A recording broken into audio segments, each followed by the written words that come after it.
Sumailalim sa Memorandum of Agreement o MOA signing ang lokal na pamahalaan ng Kawayan at ang Department of Trade and Industry or DTI ngayong kahapon upang planuhin ang shared facility para sa Kawayan City Digital Creative Hub at Negosyo Center.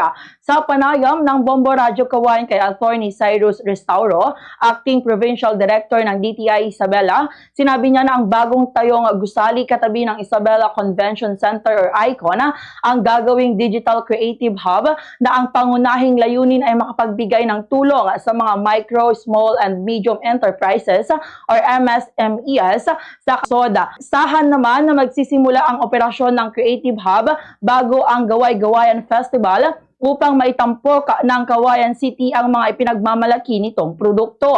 Anya, dahil ito ay shared facility, parehong maglalaan ng pondo ang DTI at LGU kung saan maglalaan ng pondo ng 3,164,500 pesos ang DTI para sa mga laptop, computer, printer at iba pang digital equipment habang ang counterpart ng LGU ay ang mismong gusali sa tabi ng ICON na tinatayang nagkakahalaga ng 14 million pesos. Inaasahan naman na sa pamamagitan ng Creative Hub ay makakalikha ang lungsod ng Kawayan ng mga souvenirs na pwedeng bilhin para gawing pasalubong lalo na at mayroong paliparan sa Kawayan City. Ganito ang bahagi ng pahayag ni Attorney Cyrus Restauro.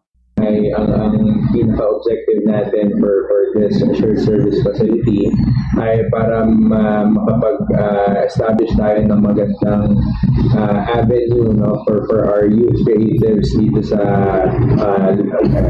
City of Kawayan na meron silang lugar na pwede nilang ipamalas sa kanilang creativity, yung kanilang pagkagusto na makapaglikha ng mga magagandang mga works. So ito yung magiging hub nila for the creation of prototypes na eventually hopefully ma-develop nila into a worthwhile. Fast sa Radyo Bombo!